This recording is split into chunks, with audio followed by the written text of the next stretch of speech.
Hello and what's up everybody, this is Elijah Gichuru. Welcome back to my YouTube channel. In case you're new here, tap that subscribe button, and if you're a returning subscriber, thank you so much for your continued support. Like I said, this is the greatest YouTuber in the Republic of Kenya. The A in my name stands for exactly what you need. President William Ruto is continuing with his tour of the United States of America, and we have seen him meet the who is who in the tech industry in the United States of America. Recently, we just saw his photo with Tim Cook, that is the chief executive officer of the Apple company, or the company that is responsible for the production of iPhones, iMac, iTunes, what else? And all those eyes, you guys, and we saw him meeting casually with these people. And guys, remember, these are not cheap people. For instance, Apple was among the very first companies to ever achieve the $1 trillion valuation. Just imagine, $1 trillion valuation. So these are not cheap people. These are people of means, people who have made it, people who know what they are doing. He has met so many business executives, has met prime ministers, has met vice presidents, all in the United States of America, as they go about their businesses, and then one thing that really has made Kenyans feel happy, surprised, and mixed reaction is President William Ruto actually walking in the streets of New York City. The president just took a walk in the New York City. He was just walking, you guys. He was not on top of an SUV. He was not on top of a car.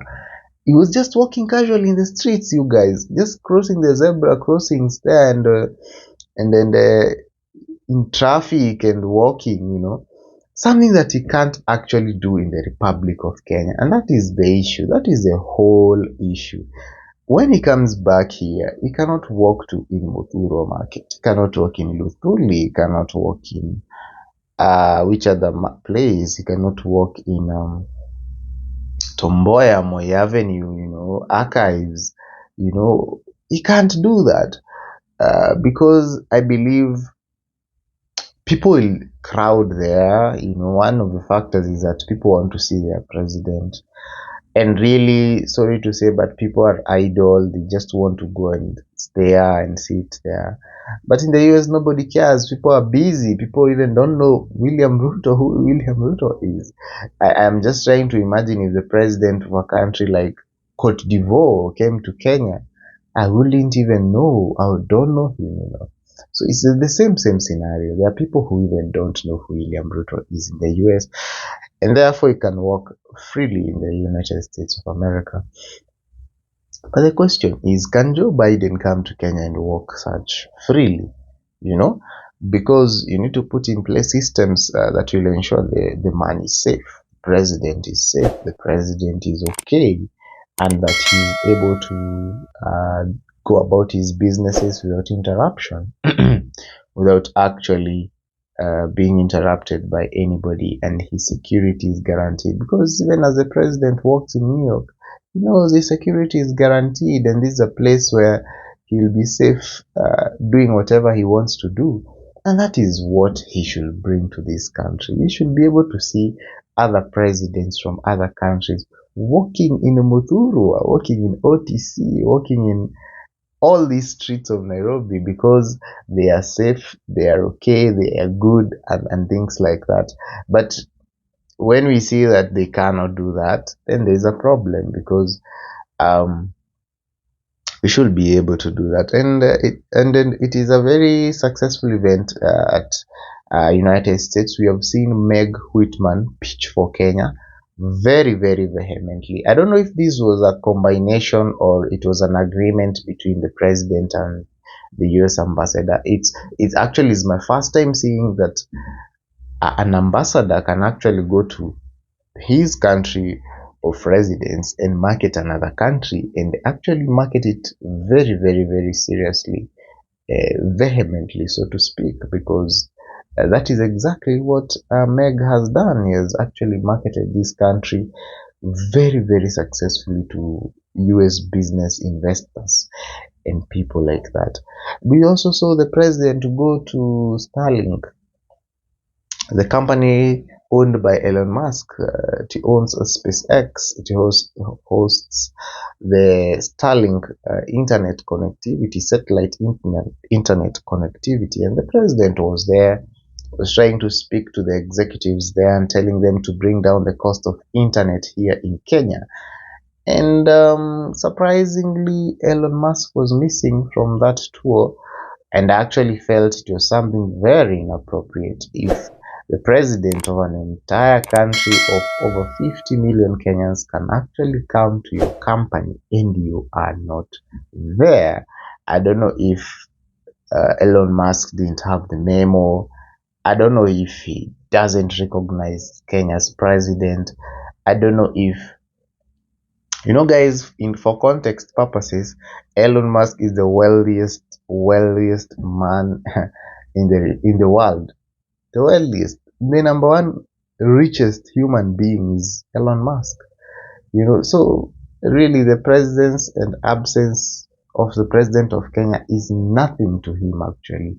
He actually roasts even the president of the United States of America. So really, who is the president of Kenya? And Elon Musk has done all this without Kenya. So why would he actually even think of meeting the president to try and negotiate a deal? In fact, Starlink is already in Kenya, but it's very expensive. It is not a favorable alternative. It is actually a very, very expensive alternative for internet connectivity. And also, it has a very high latency rate. I've seen people commenting online that the problem with Starlink is it has a very high latency rate, and it's high time they reduce that kind of latency.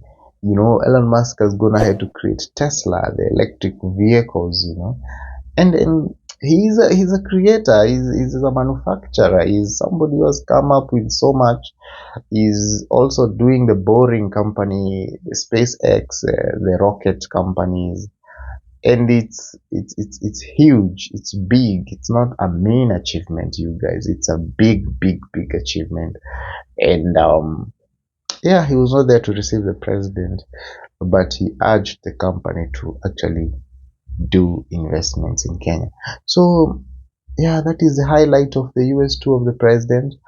But he needs also to ask the challenges of the existing investors, because at the end of the day, we just go and pitch, we just go and look for more investors. But do you ever sit down and ask those investors who came to Kenya, how much have they made? What are their challenges? If they are investors who have been in Kenya from US and they are leaving the country, why are they leaving the country? These are the questions you ask. What can we do to improve the ease of doing business in Kenya? Because we can't exist in isolation. The unemployment menace is on another level, is on a whole new level. And if we don't address it now, then I don't know when you're going to address that issue. So that is the issue at hand right now. The tour was successful. He is still continuing with the tour, and hopefully he'll be back by the end of the week for other national engagements. In the meantime, we wish him all the best, and we also want the investors, hey, if Kenya grows, we all grow. If the dollar improves against the shilling, improves against the dollar, we all grow. If cars become cheap in Kenya, we all buy them. So the success of the country is our success, and there is no way we would limit the president or will pray anything against the head of state if we know that it's going to affect us in the long run. If internet is cheap, I also get benefit from cheap internet. The internet charges in this country are so high, man. The people at the low cadre, people who don't have an income, they can't afford the internet. They just can't. Imagine if you're not in an organization, you're not working in any organization, so you don't have access to internet in that organization. You can't even feed yourself. What will be your priority? Will your priority be feeding or internet? Definitely feeding.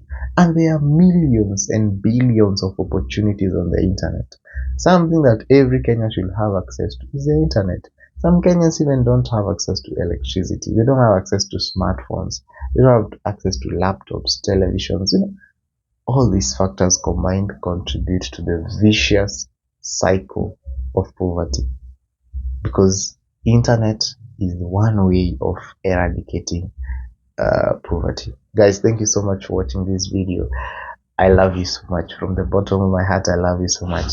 Make sure you subscribe, and turn on the notification bell so that you get notified anytime I upload a new video. In the meantime, adios and see you in my next video.